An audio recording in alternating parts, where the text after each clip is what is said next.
In today's video, I've got 3 watches, all from the same brand, and I think this brand deserves a lot of credit. They're doing stuff that people have been crying out for. Like what, I hear you ask? Well, I have seen so many comments in the past, well, over the last few years actually, from people saying, why don't they use the VH31 more? They meaning Chinese watch brands. And this brand is using the VH31 a lot. Out of the 3 watches I've got to show you in today's video, 2 of them house the VH31. Why is that a good movement choice for cheap Chinese watches? Well, it keeps the cost of the watch down because it's an affordable quartz movement, but the second hand doesn't tick once every second, it ticks 4 times every second, so you don't have that annoying issue where the second hand misses all the markers. This brand also listens to you guys. They are constantly evolving, improving, finishing. I've seen an incredible evolution actually of their watches. The quality is definitely improving, and it's great when watch brands listen to our complaints, our recommendations. We love it when we see a brand constantly improving, and this brand does seem to be constantly improving. We also don't want prices to be on the rise,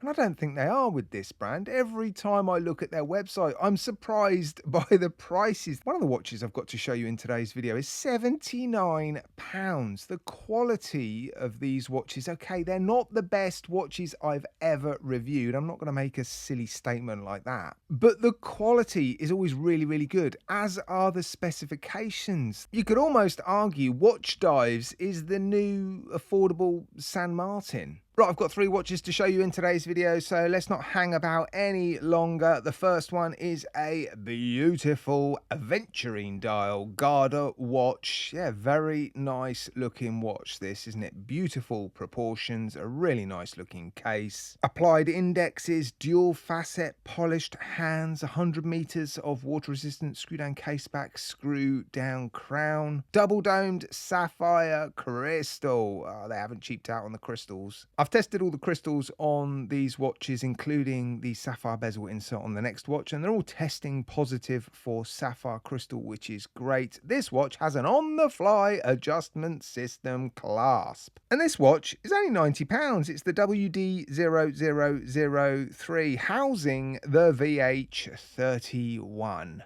Solid end links, solid links, double-ended quick-release spring bars as well, so if you want to wear it on something else, then yeah, you're not going to have to mess around with a spring bar tool. The clasp seems nice as well. Not only does it have that on-the-fly adjustment system, it's a milled clasp, very nice finishing as well, throughout the whole watch, actually. The bracelet's quite simple, a 3-link bracelet. Honestly, for the money, these watches seem incredibly well finished. However, there is a bit of an issue with this particular watch. It's not a big watch, it's got female end links, so you would think it would be suitable for smaller than average wrists, but they've made a bit of a strange decision. Now, in the intro I said they listened to feedback, and I'm hoping they will watch this video. I'll send it to them, and I'm hoping they change the way they do their bracelets. What am I talking about? Well, the first link has a screw pin. The rest of the removable links have split pins. What that means is there's a link either side of this clasp that you can't remove because the screw pin won't go through the split pin hole. Which means, well, I've gotten this watch to fit me. I have a roughly average sized wrist, but I can't take any more links out. That's it. This is as small as it goes. But if it wasn't for that, I'd have very few grumbles. All 3 watches have loom. I'll show you the loom degrading at the end of the video. You'll know after that 5-minute loom degradation test whether or not the loom is any good. But yeah, I think my only real grumble is just the fact that I can't get this watch to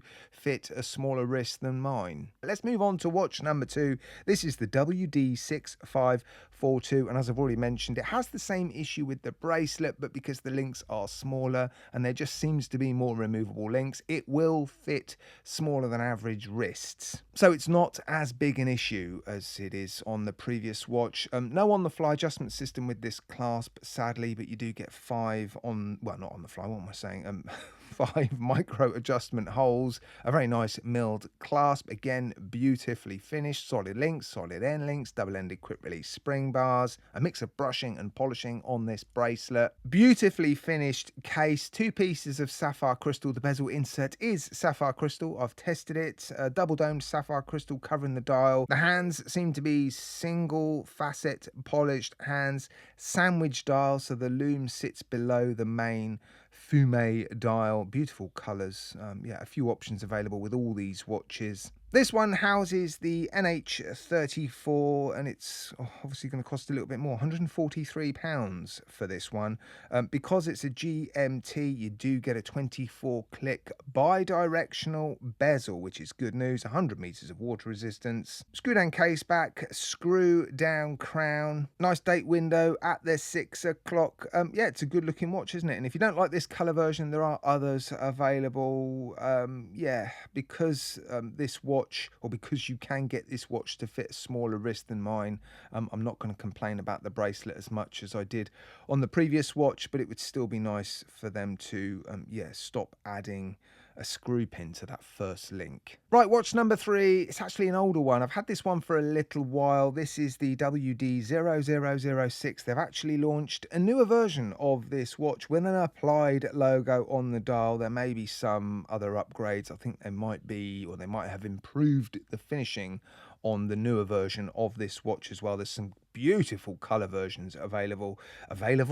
There's a beautiful white dial version. I really like it. You should recognize this watch. It is, of course, a homage. If you don't recognize it, head over to the Omega website for 10 minutes. Dual facet polished hands on this particular watch, applied indices, gorgeous dial. Yeah, really nice blue second hand contrasting with this sort of, I don't know what color you'd call that actually, aqua green dial. There's a little bit of light play on this dial as well. Again, very nicely finished case. This one, like the first watch, housing the VH31. So again, it's a little bit more, well, a lot more affordable. £79 for this watch. No on-the-fly adjustment system in the clasp. Sadly, 5 micro adjustment options, but again, solid end links, solid links, double-ended quick-release spring bars, milled clasp, a beautifully finished outer shell on this clasp, a very nicely finished bezel on the case. You've got those sort of twisted lugs, and a large polished facet running the length of the case, female end links, and like the previous watch, you will be able to remove extra links when compared to the first watch. So again, you will be able to get this watch to fit a slightly smaller than average wrist, but again, they've put a screw pin in that first link. The crystal is sapphire. I've tested it, double domed sapphire crystal, so they haven't cheaped out on any of the crystals. Yeah, I mean, all 3 of the watches are good looking watches, aren't they? And there's not a lot to complain about for the money. They're all well finished, well spec'd, yeah, beautifully proportioned, good looking watches. You can't necessarily credit, well, you can't credit them with the designs, but you can credit them with the execution. Well, in most places. My only grumble really has been the bracelets, hasn't it? And that first link having a screw pin. Anyway, like I said in the intro, they do tend to listen to, well, not just reviewers, but you guys as well. So add a comment in the comment section, give them some feedback, and hopefully we will continue to see this brand evolving and improving. And you never know, the prices might stay the same. All right, guys, as always, thanks for watching.